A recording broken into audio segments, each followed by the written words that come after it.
자, 지난 주간에는 우리가 이 노아 할아버지께서 술을 많이 드시고 만취 상태에서 이렇게 소위 말하는 스트립 쇼를 하신 거죠. 120년 동안 정말 그 홍수의 심판 가운데서도 하나님의 말씀에 순종하며 살아왔던 믿음의 거장이죠. 당대의 완전한 자다, 의인이다, 하나님과 동행했던 사람이 이렇게 어이없이 무너지는 것을 보면서 우리는 또 절망을 맛보면서 동시에 우리는 하나님의 은혜가 필요한 존재임을 확인했습니다. 자, 그런데 오늘 이 본문을 이렇게 들여다보면 사실 오늘 이 본문을 다시 우리가 다루는데, 오늘은 이 노아의 실수 장면을 가만히 보면 오늘 이것을 기록한 성경의 의도가 뭔가 하는 것인데요. 자세히 보면 오늘 21절을 보면 노아의 행동에 대해서는 그냥 성경이 단순하게 표현을 합니다. 포도주를 마시고 취하여 그 장막 안에서 벌거벗은지라. 그 외에는 다른 어떤 설명이 없습니다. 이게 나쁘다, 좋다, 큰일 날 짓을 했다, 이런 게 없어요. 그냥 술에, 포도주에 취하여서 옷을 벗고 벌거벗고 그의 장막에 누웠다, 이제 그 얘기만 하는 겁니다. 성경이 노아의 실수를 다루려고 오늘 이 본문이 기록되기보다는 오늘 본문에서 다루려고 하는 핵심은 노아의 실수가 아니고 함의 행동입니다. 그 아들 함의 행동에 대해서 성경은 좀 더 집중하는 거죠. 분명히 노아가 잘못했습니다. 그런데 성경은 노아가 아니에요. 함의 행동, 그 아버지 실수에 대한 함의 반응에 관심을 갖고 있다. 자, 무엇보다도 이 함의 이 행동은 그의 자손들까지 저주를 받는 일이 일어납니다. 그게 굉장히 심각한 문제죠. 대대로 함의 자손이 저주를 받게 만들었던 그 행동이 무엇이길래 이런 엄청난 저주까지 내려졌느냐. 자, 22절을 한번 보면 가나안의 아버지 함이, 가나안의 이제 조상이 된 거죠. 함이 그의 아버지의 하체를 보고 밖으로 나가서 그의 형제에게 알림해 그랬습니다. 자, 여기 아버지의 하체를 보았다는 말은 단순 행동이 아닙니다. 여기 보았다라는 말은 우연히 이렇게 얼떨결에 보았다는 얘기가 아니고요, 고의적이고 의도적인, 악의적인 의도를 가지고 관찰하듯이 보았다는 얘기예요. 그리고 두 형제가 알렸다고 했는데 여기도 마찬가지입니다. 알리다는 말이 그냥 알리다가 아니고 전해줬다는 얘기가 아니고 적극적인 행동입니다. 특별히 성적인 희롱이 담긴 흉을 본 것입니다. 자, 이 대상이 누굽니까? 지금 흉을 본 대상이 누구냐면 아버지예요. 아버지의 수치를 의도적으로 드러내어 욕보였다. 이것은 사실 히브리 문화 속에서 매우 수치스러운 일로 여겨졌습니다.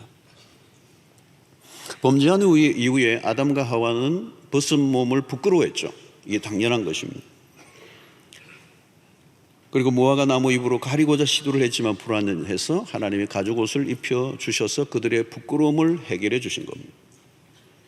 하나님은 부끄러움을 덮어주시는 분이시라면 이 함은 그 아버지의 부끄러움을 공개적으로 드러내는 행위를 한 것입니다. 여기서 실수한 사람도 문제지만 실수를 드러내고 알리는 이 일이 얼마나 죄질이 나쁜 것인가 하는 것입니다.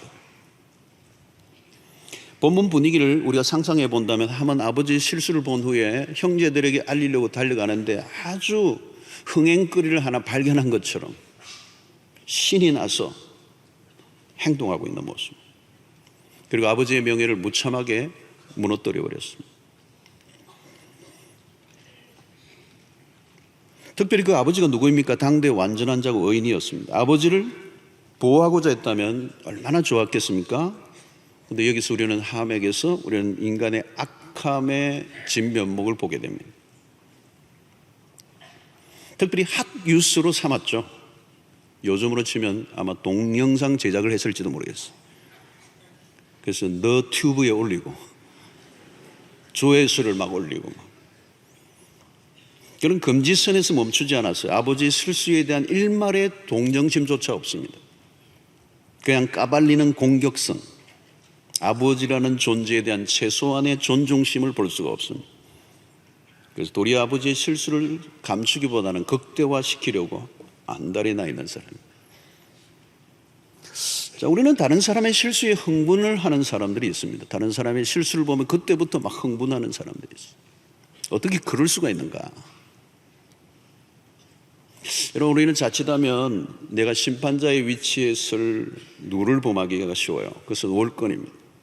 심판은 하나님이 하시는 거예요. 오늘 노아의 실수에 대해서 성경은 어떤 언급을 하지 않아. 그건 하나님의 몫이라는 거예요. 하나님이 우리에게 보시는 건 우리의 반응입니다. 다른 사람의 타인의 가족이든지 우리의 이웃이든지 공동체든지 교회든지 우리의 주변의 사람들이 관련된 그 어떤 연약을 볼 때 우리의 반응이 뭐냐는 거예요. 다른 사람의 약점을 보면 신이 나는 사람들이 있습니다. 그것을 알리는 데 전도사 역할을 하는 사람. 보라, 그럴 줄 알았어. 여러분, 우리는 여기서 함의 죄성에 주목을 합니다. 아버지의 허물을 덮어주려고 해야 정상입니다. 함이 허물을 덜추어내고 알린 것은 아버지라는 존재 자체에 대한 부정이고 어쩌면 폐륜적인 행동이죠. 자, 이 함의 이 행동이 왜 잘못된 것인가? 또 다른 문제가 있어요. 일반적으로 벌거벗은 몸을 보면 부끄러움이 일어나야 돼요. 이 가리고자 하는 셈과 야벳이 가리고자 했던 것은 굉장히 그게 자연적이고 본능적이고 정상적인 것입니다. 아담과 하와가 죄를 짓고 난 이후에 첫 번째 정상은 수치심이죠. 서로를 바라볼 때 부끄러웠다는 거죠. 그래서 무화과 나무 옷으로 자신의 몸을 가리려고 하는, 수치를 가리려고 하는 그 부끄러움이 굉장히 큰 인간의 그 힘든 감정이죠. 그러니까 아버지의 벗은 몸을 보고 부끄러움이 밀려와야 정상이고 덮어주어야 정상이라는 거예요. 함은 지금 제정신이 아니에요. 아버지의 몸에 대한 수치심을 느끼지 않는 거예요. 여러분, 부끄러워해야 하는데 부끄러움을 느끼지 않는 것, 이게 심각한 일입니다. 인간이라면, 아들이라면 수치심을 느껴야 돼요. 동물은 수치를 느끼지 않습니다. 자, 오늘 미디어를 통한 노출이 굉장히 많죠. 인터넷 시대에 이 벌거벗은 몸을 드러내는 일이 미디어상에 굉장히 경쟁을 하죠. 인터넷의 발달로 인하여 이 폐해가 굉장히 심각해요. 소위 말하면 19금, 동영상 이런 것들이. 그런 것들을 보면 부끄러움의 감정이 몰려와야 정상이라는 거예요. 왜 사람들이 그런 것을 은밀하게 보죠? 왜 아이들이 보지 못하게 합니까? 부끄러운 것이기 때문에. 부끄럽지 않다면 당당하게 봐야 되죠. 부끄럽기 때문에 그게 은밀하게 보려고 하는 거죠. 여러분, 아무리 죄를 대담하게 짓는 자라도 죄를 지을 때는 어두운 곳에서 은밀하게 짓습니다. 왜 그랬어요? 부끄러움이 있기 때문에. 수치를 드러내는 것을 보는 것 자체가 수치가 아니라. 여러분, 부끄러움을 느끼지 않는다는 건 심각한 상태입니다. 바로 이 함의 상태가 바로 그런 거예요. 인간이 죄를 지으면 스스로 수치를 느껴요. 그 숨기는 문화가 시작된 것이죠. 제가 호주 시드니에 있을 때 3월이면 우리 교회도 막 확실해서 통성 기도하고 막 그때 기도회를 특별히 하는데 마디그라라고 하는 이 동성애자들의 축제가 있어요. 한 주간 동안 열리는데 한 70만 명이 온 세계에서 모여요. 그 행사의 가장 큰 절정이 언제냐면 카프레이드를 여는 겁니다. 근데 거의 차위에 다 거의 벗은 사람들이 부리는 광란이죠. 본래 동성애는 숨어 은밀하게 진행해 왔습니다. 이건 역사가 굉장히 깊은 거거든요. 우리가 이 소돔과 고모라의 롯의 이야기를 통해서도 이미 성경 속에 구약에 아주 초창기에 있었던 거 보면 굉장히 역사가 깊은 거예요. 오늘날의 얘기가 아니에요. 그동안 어때요? 다 숨어서 했어요. 왜? 부끄러움을 스스로 알기 때문에. 부끄러움을 느꼈기 때문에, 예, 그다 숨어서 한 거예요. 근데 이제는 어때요? 백주에 벗은 몸으로 퍼레이드를 벌이는 거예요. 이 부끄러움을 부끄럽게 여기지 않겠다라고 하는 일종의 선전포고죠. 이것은 여러분 굉장히 두려운 일입니다. 인간이 죄에 대해서 부끄러움을 느끼지 못한다면 그 다음은 못할 일이 없는 거죠. 죄의식에는 수치심이 따라오는 겁니다. 수치심을 느끼지 않는다는 것은 심각한 상태에 도달했다는 뜻입니다. 죄를 아주 우습게 짓는 사람들, 죄를 짓고도 태어난 사람들이 있죠. 요즘 이제 아주 흉악범들에 대해서는 언론에 얼굴을 노출하기로 뭐 이렇게 결의를 하고 하는 걸 보는데요. 이전에는 어때요? 이제 그래서 이제 하면 카메라들이 갖다 대면 이 막 사람을 죽인 이런 흉악범들인데 카메라를 갖다 대면 대개는 다 고개를 숙여요. 그리고 마스크를 쓰고 후드티를 입고 모자를 쓰고 어떤 분은 보니까 머리가 앞으로 다 나오고 뭐 이러대요. 그게 본능적이에요. 그 감정이 부끄러움을 느끼는 거잖아요. 근데 여러분 어떤 사람이 가끔 고개를 탁 드는 경우가 있어요. 카메라가 갖다 대는데도 고개를 딱 들고 눈을 뜨는 거예요. 그럼 주변의 사람들이 깜짝 놀라요. 섬찟하죠. 나는 더 이상 부끄러움을 느끼지 않는다는 거죠. 죄에 대해서 어떤 죄책감도 없고 수치심도 없다는 거죠. 여러분 그것은 이미 말기죠. 아주 심각한 상태라는 겁니다. 자, 우리는 이 홍수 심판 이후에 정말 인류가 죄로 인하여 다 심판을 당한 이후에 살아남은 한 가정에서 그의 세 아들 중에 한 명 함에게서 이 죄의 그 악함이 지금 노출되고 있는 장면. 무엇보다 그것이 가정 속에서 일어나는 일이고 아버지를 대상으로 삼았다는 일. 그 아버지는 누구입니까? 여러분 아버지라는 것은 그 아버지라는 그 권위는 하나님의 권위와 연결되어 있어요. 부모를 공경하라고 하는 그 부분에 있어서는 그 공경하라고 하는 그 성경의 메시지 속에는 하나님의 권위가 맞닿아 있는 부분이라는 거죠. 그래서 우리가 하나님을 향하여 어떻게 부르죠? 아버지 이렇게 부르잖아요. 그런데 아버지의 부끄러움을 상대로 장난을 쳤다는 것은 왜요? 갈 때까지 갔다는 거예요. 그래서 우리는 창세기에서 인간의 연약성 그리고 죄의 반복을 목격하게 됩니다. 여기서 우리가 느끼는 건 뭡니까? 인간이 스스로는 구원을 얻을 길이 없음을 확인하게 되고 하나님의 은혜가 필요하지 않는 인간이 한 사람도 없고 하나님의 은혜가 필요하지 않는 순간이 한순간도 없다. 이게 우리가 처절하게 그걸 느끼는 거. 자, 그런데 오늘 여러분 보십시오. 이 셈과 야벳의 행동은 함과 전혀 달랐어요. 23절을 보면 셈과 야벳이 옷을 가져다가 자기들의 어깨에 메고 뒷걸음쳐 들어가서 그들의 아버지의 하체를 덮었으며 그들의 얼굴을 돌이키고 그들의 아버지의 하체를 보지 아니하였더라. 자, 이들의 행동이 얼마나 신중했는가를 보여줘요. 이 분별력입니다. 이게 얼마나 중요한 일인가.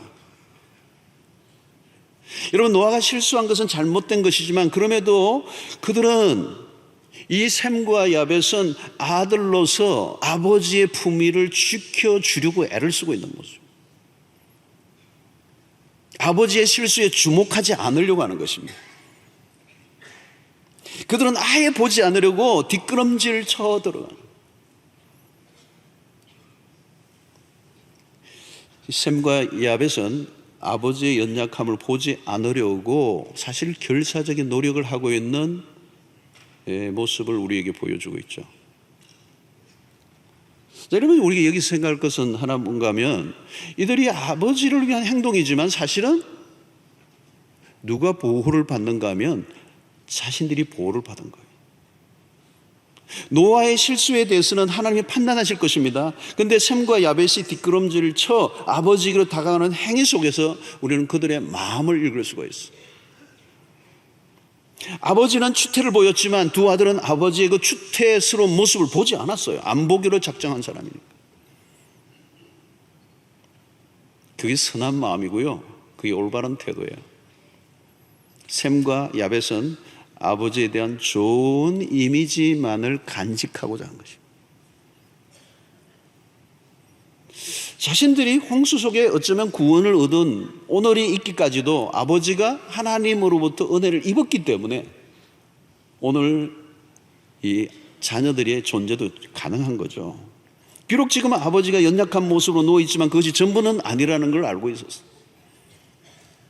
그들의 의도가 선했습니다.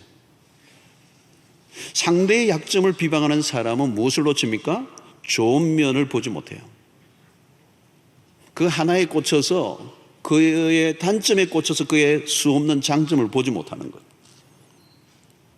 자, 이 셈과 야벳은 아버지의 실패로 인하여 자신들이 전혀 손해를 보지 않았습니다. 함은 그 연약함을 보고 그는 실패했죠. 여러분, 이것이 중요합니다. 자녀들이 아버지의 역기능적인 모습들로 상처를 입는 경우가 굉장히 많아요. 같이 살다 보면 우리 교회 부목사님들하고 MT를 가서 이 소그룹으로 모여서 과거의 가정사를 좀 얘기를 서로 나누기로 했는데요. 밤늦은 시간까지 자기 가정의 얘기를 하는데 아버지 얘기들을 다 하더라고요. 그런데 거의 대부분이 아버지에게 상처를 다 입었더라. 그래서 어떤 목사님은 막 그냥 아버지에 대한 분노가 막 치밀어가지고 견딜 수 없어 하는 그 힘든 세월을 보냈던 걸 얘기를 하더라고요. 그런데 나중에 이제 그 모든 아버지에 대한 그 상처들을 복음으로 이제 극복했어요. 그러니까 목사가 된 거죠. 아직도 부들부들 떨고 있으면 목사를 하기 어렵죠. 사실 마틴 루터가 그랬잖아요. 아버지에게 상처, 매를 구타를 많이 당했던 것 같아요. 그 마틴 루터는 하나님 아버지라는 말을 할 수가 없어. 아버지 하면 막 떨리니까. 여러분, 중요한 것은 무엇입니까? 아버지의 연약함과 실수로 인하여 대를 이어 손해를 보면 안 된다는 거예요. 함은 그렇게 된 거예요.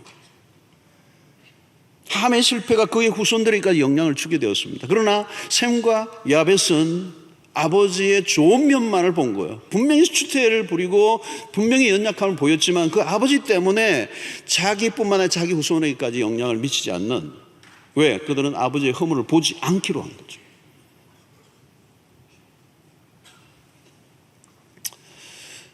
자, 여러분, 우리가 신앙생활을 하다 보면 우리 교회 안에서, 공동체 안에서도 중직자들이나 때로는 목회자에게나 아니면 교회의 어떤 허물과 연약함 때문에 굉장히 힘들어하는 분들이 계세요. 내가 안 보았으면 됐는데 보았던 거죠. 그러니까 그게 내 마음에 걸려서 힘들어지는 거예요. 목사의 연약함을 보고 내 마음이 걸림이 있으면 설교가 잘 안 들어오는 거예요. 이 목사도 참 잘해야 되는 거예요. 자칫하면 자기의 행동으로 인하여 말씀이 전달되지 않으면 이 말씀의 통로가 끊겨버린 거잖아요. 그러면 은혜를 받기가 힘든 거죠. 이민교회에서 제가 목회를 할 때 그런 일들이 많았습니다. 목회자로 상처를 입은 방황하는 신자들이 굉장히 많아요. 교회 직분자들이나 목회자의 연약함을 보고 실망하는 경우가 굉장히 많은데 그것으로 인하여 신앙이 방황되고 때로는 하나님을 잃어버리고 신앙을 잃어버리는. 그러나 여러분, 연약한 모습을 보인 지도자의 실수에 대해서는 하나님이 판단을 하시겠지만 그런 문제로 인하여 우리 자신의 신앙을 잃어버린다면 그 손해는 당사자에게 고스란히 넘어가는. 그런데 먼 훗날 나는 누구누구 때문에, 나는 어떤 좋지 않은 교회로 인하여 신앙생활을 제대로 못했습니다 라고 얘기를 한다면 그게 과연 변명이 될 수 있는가?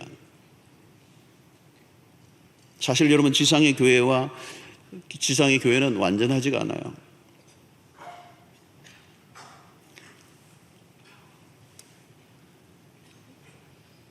엄령이 있는 거죠, 사실은. 예, 어느 교회도 이 지상에는 완전한 게 없어요. 근데 그 연약한 모습을 보고 내 신앙을 마저 잃어버린다면, 그 신앙의 상처를 준 사람 때문에 그리스도까지 놓쳐버린다면 나중에 누구의 책임일까요? 물론 그 사람의 책임도 있겠지만 내가 신앙을 지켜가야 하는 나의 책임은 어디에서 확인을 해야 되는 것입니다. 어떤 사람은 교회 연약함을 보면서 뭐 이 교회 저 교회를 막 전전긍긍 옮겨 다니는데 언제쯤 끝이 날 것 같습니까? 여러분, 끝이 나지 않아요. 이 지상에는 완전한 교회가 없어요. 제가 자주 그러잖아요. 완전한 교회가 있으면 절대로 가면 안 된다고. 내가 가는 순간 그 교회는 불완전한 교회가 된다. 어떤 사람은 난파를 당해가지고 무인도에 그냥 표류가 됐어요. 무인도에서 오랫동안 있는데 어느 날 구조선이 왔어요. 그래서 구조선이 타고 나가는데 그 교회에, 무인도인데 교회가 2개 있는 거예요. 그래서 이 구조선의 선장이 거기에 살던 사람에게 물어요. 당신 혼자 살았는데 왜 교회가 2개냐고. 아, 내가 처음 다니던 교회인데 마음에 안 들어가 또 다른 교회로 옮겼다고.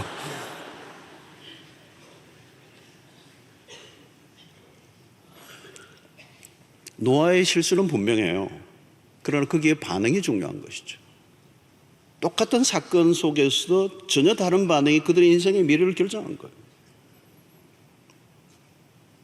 교회 안에서 우리의 연약함들을 볼 때도 마찬가지예요. 우리가 어떤 안경을 끼고 바라보느냐가 참 중요해요. 이상한 목사를 만난 얘기, 이상한 교회를 만난 얘기만 하고 내 신앙은 그래서 잘할 수 없었다고 얘기하는 것으로만 우리가 변명이 될 수 있을까 하는 거예요. 여러분, 한 번의 상처로 인한 외국원 신앙생활을 계속 어렵게 만들 가능성이 굉장히 많습니다. 그것은 개인적으로 불행한 거예요.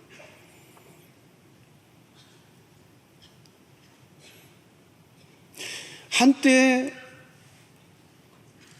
아버지 노아가 실패하고 무너졌지만 그것으로 모든 것을 판단하는 것은 사실 무리죠. 한때 실수를 했지만 노아의 생애 전체를 보면 하나님과 동행해 따라왔던 모범이 더 많았어요. 노아의 실수 하나 때문에 노아의 전 생애를 매도하는 것도 무리가 있어요. 아버지들이 그렇죠, 여러분. 아버지들이 허약하고 부족하지만 아버지들의 삶 전체를 바라보면 이해할 영역들이 참 많아요.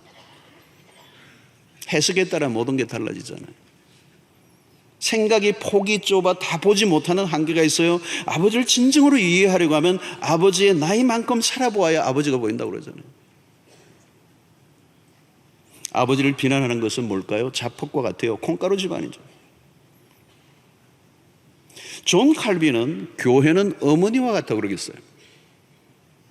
어머니와 같다. 참 의미가 있어요. 자, 여러분, 어머니는 누구예요? 어머니는 위대하죠. 자식을 길러내는 그 어머니는 정말 위대해요. 그러나 어머니는 완전하지는 않아요. 때로는 연약함을 보이고 실수를 하기도 합니다. 그러나 어머니의 허물을 보고 동네방네 떠들고 다니며 그 어머니의 허물을 알리는 자녀가 있다면 그 자녀는 문제가 심각하죠. 저는 우리 지상의 교회의 모습을 보면서 저도 마찬가지죠. 저도 오랜 세월 신학을 하며 교회 안에 어린 시절 자라오면서 때로는 교회의 연약함, 교회의 부족함, 때로는 목회자의 허물, 갈등, 때로는 목회자를 포기하고 싶은 그랬던 유혹들도 지내왔죠.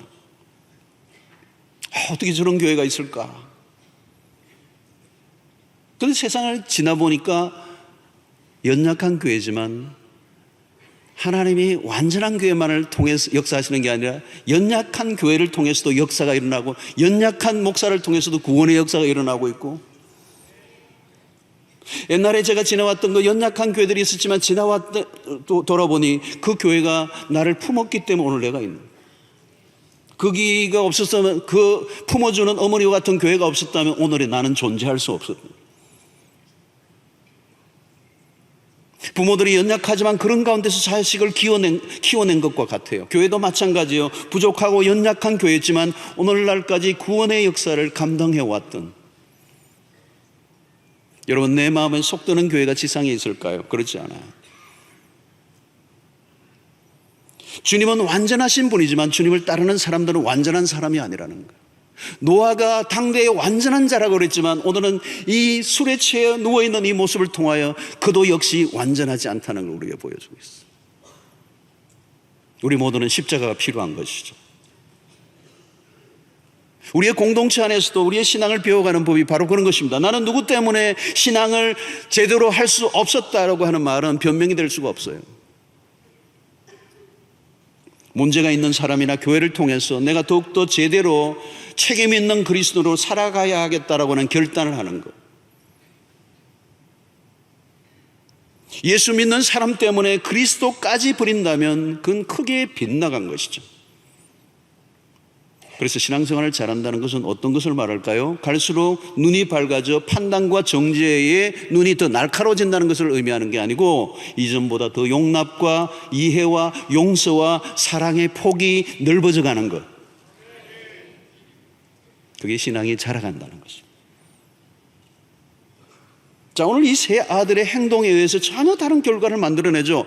우리의 믿음을 확인하게 하는 대목입니다. 다른 사람의 허물을 덜치워내는 사람 폭로하는 일은 악한 일이라는 거예요. 성경은 함의 행동에 대해서 결코 옹호하지 않습니다. 무엇보다도 가장 가깝고 사랑해야 할 대상의 연약함을 덜치워내는 행위는 작은 죄가 아니라는 거예요. 여러분들 어떻습니까? 다른 사람들이 허물과 약점을 발견할 때 어떤 반응을 보입니까? 굉장히 중요한 우리의 신앙의 리트머스 시험지 같아요. 비난하는 일에 익숙한 사람들은 자신의 삶에 대한 고민이 없는 사람일 가능성이 높아요. 다른 사람을 비난하는 자들은 자신의 연약함을 정당화하려고 하는 보상 심리가 들어있어요. 마귀는 그런 거예요. 마귀는 선한 것들을 가급적이면 숨겨주고 악한 것들을 덜치워내려고 애를 씁니다. 마귀는 덜치워내어 수치를 당하게 하는 일의 전공입니다. 그리스도는 누구입니까? 하나님은 우리의 연약함과 허물을 덮어주심으로 우리가 그리스도인이 되었습니다. 만약에 우리의 죄와 허물을 덜치워내려고 하셨다면 우리는 이미 다 죽어야 합니다. 살아남을 자가 한 사람도 없어요. 우리는 하나님의 긍휼과 자비로 덮어주심의 은혜로 살았습니다. 자, 오늘 술에서 깬 노아가 모든 사실을 알고 난 뒤 저주와 축복의 기도를 하죠. 함의 막내 아들 가나안을 저주합니다. 기도가 하나의 예언적 성격을 띠죠. 그래서 24절로 27절을 보면 노아가 술이 깨어 드디어 깨셔서요, 그의 작은 아들이 자기의 행한 일을 알고 이에 이르되 가나안은 저주를 받아 그의 형제 종들의 종이 되기를 원하노라 하고, 또 이르되 셈의 하나님 여호와를 찬송하리로다. 가나안은 셈의 종이 되고 하나님이 야벳을 장대하게 하사 셈의 장막에 거하게 하시고 가나안은 그의 종이 되게 하시기를 원하노라 하였더라. 자, 여러분, 아버지의 실수에 대한 세 아들의 행동이 그들의 인생의 길을 그들의 후손까지 바꿔놓았어요. 벌어진 사건이나 상황 자체보다 그 일에 대해서 내가 어떻게 반응할 것인가, 이 반응이 그 믿음이에요. 어떻게 반응하느냐, 이 반응이 축복과 저주의 길을 가르는 거예요. 여러분, 창세기를 통해서 인류를 크게 보면 두 길이 나누어집니다. 가인의 길이 있고 아벨의 길이 있어요. 인류의 최초부터 그 길이 두 길이 쫙하게 나누어져 있어요. 그 한 길은 축복의 길이고 한 길은 저주의 길이고, 노아의 세 아들은 모두 종족의 시조가 되죠. 그들의 행동이 그들의 후손에 영향을 미쳤습니다. 세 형제의 운명이 엇갈립니다. 셈과 야벳이 주신 축복은 무엇입니까? 야벳은 장대하게 되었다는 거예요. 셈에게 주신 축복은 특별합니다. 그가 바로 아브라함의 조상이 되죠. 하나님의 구원의 씨를 퍼뜨리는 조상이 됩니다. 한 배에서 난 형제이지만 가는 길이 달라요. 전혀 다른 길. 셈의 셋의 후손과 가인의 후손이 다릅니다. 하나님은 하나님을 섬기는 민족으로, 또 한쪽은 부끄러움을 모르는 민족으로, 함이 저주를 받은 결과를 통하여 함의 행동이 얼마나 잘못된 것인가를 보여주고 있습니다. 창세기 10장 19절을 보면 가나안의 경계는 시돈에서부터 그라를 지나 가사까지와, 그 다음에 중요한 도시가 나와 소돔과 고모라와 아드마와 스보임을 지나 라사까지였더라. 자, 가나안이라는 경계가 나오면서 그 안에 무엇이 포함되고 있습니까? 소돔과 고모라가 포함되고 있습니다. 지금 노아의 저주가 어떻게 임하고 있는가를 보여주는 거예요. 여기 나오는 지명이 소돔과 고모라, 우리가 잘 알고 있던 것처럼 롯의 가정을 통하여 알려진 바에 의하면 성적으로 매우 타락한 도시, 이스라엘 백성들이 가나안의 정탐에 들어갔을 때도 그 땅은 굉장히 성적으로 오염된 도시. 함의 부끄러운 모습이 그의 후손들에게 어떻게 영향을 미치고 있느냐. 가나안은 천한 자, 낮은 곳에 거하는 자라는 그 이름의 뜻이 있습니다. 가나안이 저주를 받았다는 것은 오늘날로 적용하는 무엇일까요? 죽으라고 악을 따르는 자들을 보면 우리는 그것이 저주임을 알게 돼요. 악을 쓰고 하나님을 거부하고 죄를 짓는 일에 익숙한 사람들, 그들을 우리는 가나안이라고 해요. 가나안의 족속들이라고. 그들이 저주 아래 있음을 알려주는 정상은 성적 타락이 만연한 백성들이에요. 가나안은 유독 성적인 타락이 심한 민족으로 나타나요. 성경 속에서. 역사를 통해서 드러난 것은 그들은 특별히 엄난했다는 거예요. 그러니까 오늘 여기에 보면 종이 될 것이다 라고 하는 이 예언이 굉장히 의미가 있는 것이에요. 이게 엄난의 죄에 빠진 사람은 반드시 노예적 삶을 살게 돼 있어요. 함이 아버지의 하체를 보고 성적인 농담을 한 것과 연관이 있습니다. 엄난의 죄에서 벗어나지 못하는 삶이야말로 비참한 것이고 그게 곧 노예적 삶입니다. 결국 함은 저주를 받아 가인의 계보를 이어갑니다. 이 저주는 이미 창세기 앞에서도 언급되었죠. 가인이 저주를 받습니다. 가인은 땅에서 돌아다니는 저주를 받죠. 아우의 피로 땅을 오염시켰기 때문에 열매를 거두지 못할 것이다. 가나안 역시 형제들의 노예가 됩니다.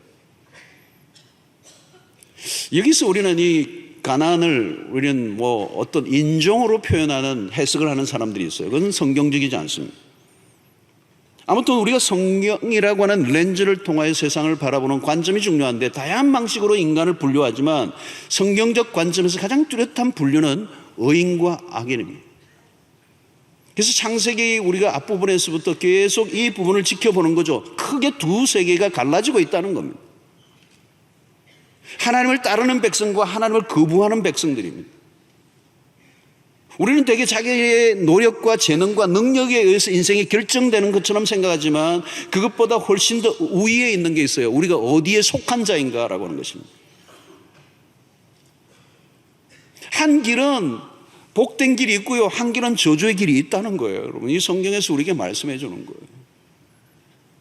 함에 가는 길이 있고요, 셋과 야벳이 가는 길이 있다는 거예요. 하나님의 편에 선 자들이 있고 하나님의 편에 서기를 결사적으로 반대하며 욕을 하는 백성들이 있다는 거예요. 그래서 함의 자손들은 역사를 보면 하나님을 대적하는 자의 편에 서서 살아요. 그들의 역사 속에서 언제나 하나님의 백성들을 괴롭히는 일이 사명이었습니다. 여러분, 우리가 세상에서도 늘 대하는 모습이죠. 자신에게 아무런 피해를 준 적도 없는데도 불구하고 하나님이라는 말만 나와도 욕을 하고 예수 믿는다고만 하면 괴롭히는 사람들이 있잖아요. 여러분, 희한해요. 하나님이 자기의 하나도 어떻게 한 적이 없는데 신기해요. 악담을 하고 열을 내고. 여러분, 너무 그렇게 이상하게, 그럴 때는 이상하게 생각하지 마십시오. 가는 길이 달라요. 성도 여러분, 무엇이 복입니까? 하나님에게 속해 있다는 거예요. 셋과 야벳이 그 길이에요. 셈의 길이 그 길이라는 거죠. 아벨의 길이 그 길이라는 거예요. 때로는 고날바. 아벨이 가인에 의해서 죽임을 당하고 예배를 드리고 핍박을 당하고, 그게 뭐예요? 그게 하나님에게 속한 자들의 길이라는 거예요. 때로는 핍박을 받고 환난을 당하고 여러 가지 어려움을 당하지만 하나님에게 속한 자, 그 길이 복의 길이라는 거예요. 이제 여러분, 우리가 하나님에게 속한 자라는 말 안에는 무엇이 들어있느냐면 우리의 운명이 우리의 손에 의해서 결정되지 않는다는 거예요. 하나님의 주권 안에 있다는 것입니다. 이제는 우리가 망하고 싶어도 망할 수 없게 되는 것, 다른 사람에 의해서 우리의 인생의 결론이 나지 않고 모든 것은 하나님에 의해서 돌아가게 되어 있는, 그래서 오늘 찬양처럼 넉넉히 이기느니라 라고 하는 것이죠. 복음이 믿어지고 말씀이 깨달아지고 구원의 자리까지 이끌림을 받았다는 것 자체가 뭡니까? 이것은 우리가 하나님의 속한 자이고 하나님의 복의 길을 걷고 있다라고. 우리는 하나님에게 속한 자로 다르게 살아야 합니다. 계속 하나님의 편을 들고 싶고 하나님을 닮아가고 싶어 하는, 이게 우리의 정상이에요. 오늘 세상을 보면 폭로하고 고발하고 죽이는 세상 가운데서 우리는 다르게 살아야 하는 거죠. 하나님의 자비와 용서를 드러내는 자들로. 오늘 여름 노아처럼 벌거벗은 자들이 우리의 주변에 있어요. 수치를 수치로 모르고, 부끄러움을 부끄러움으로 모르고. 여러분, 우리가 그렇게 이전에 그렇게 살아왔어요. 우리도 죄를 죄인 줄로 모르고, 부끄러운 것을 부끄러운 줄도 모르고 살았어요. 그런 우리를 위해 주님이 기꺼이 부끄러움을 덮어주시기 위하여 당신이 십자가에 매달려 죽으셨어요.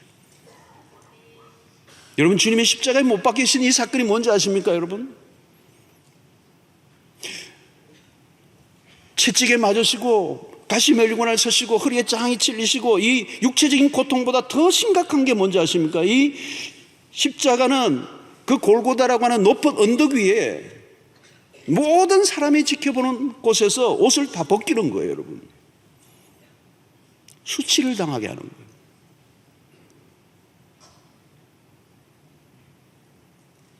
그처럼 고통은 없습니다.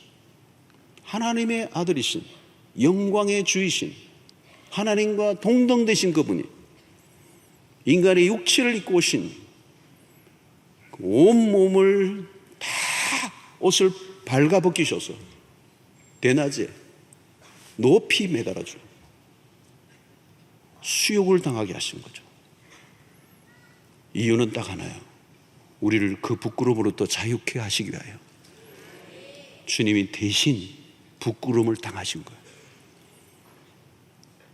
그리고 우리에게 의의 옷을 입혀주셔. 우리에게 그리스도로 옷 입게 하셨어. 이제는 그 어떤 부끄러움으로도, 어떤 실수로도 정죄받지 않게 하시고, 그 부끄러움으로도 자유케 하신 하나님. 사랑하는 성도 여러분, 오늘 우리는 그 은혜를 입은 자들이에요.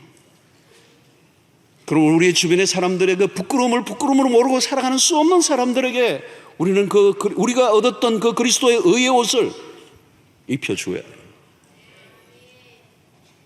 주님의 은혜는 덮어주심의 은혜예요. 고발하고 폭로하고 자비라고는 하나도 없는 세상의 한가운데서 하나님의 자비를 입은 백성들로서 우리는 우리의 가족들부터 우리의 가까운 사람들을 향하여 폭로전이 아니라, 고발전이 아니라, 죽이는 영이 역사하는 세상이 아니라, 우리가 하나님으로부터 받았던 그 용서와 사랑과 그 은혜의 덮어줌의 은혜의 역사를 우리의 삶을 통하여 실천해내는 이 셋과 야벳의 삶이 오늘 복된 길로 가는 의인의 길인 줄로 믿습니다. 용서와 자비를 전하고 조롱과 비난으로 가득한 세상에 축복을 전하는 하나님의 속한 자들 되시기를 주의 이름으로 축원합니다. 하나님 아버지, 오늘도 우리에게 주신 말씀을 기억하고 셋과 야벳의 길, 그리고 함의 길이 얼마나 다른가를 우리에게 보여주었습니다. 오늘도 우리 주변의 연약과 실수와 허물들을 바라볼 때 우리가 어떤 반응을 보이는지, 우리의 가족들의 허물과 공동체의 허물과 조국교회의 허물을 끌어안고 책임 있는 그리스도로 살아가는 저희들 되게 하여 주시고, 다른 사람의 실수로 인하여 내 신앙까지 잃어버리는 일들이 없도록 자비를 베풀어 주시옵소서. 그리고 오늘 우리의 주변의 사람들을 향하여 끊임없이 그리스도로 인하여 얻었던 그 자비와 용서를 베풀기에 힘쓰는 그리스도의 정인들 되게 해주시기를 원하오며 예수님의 이름으로 기도하옵나이다. 아멘.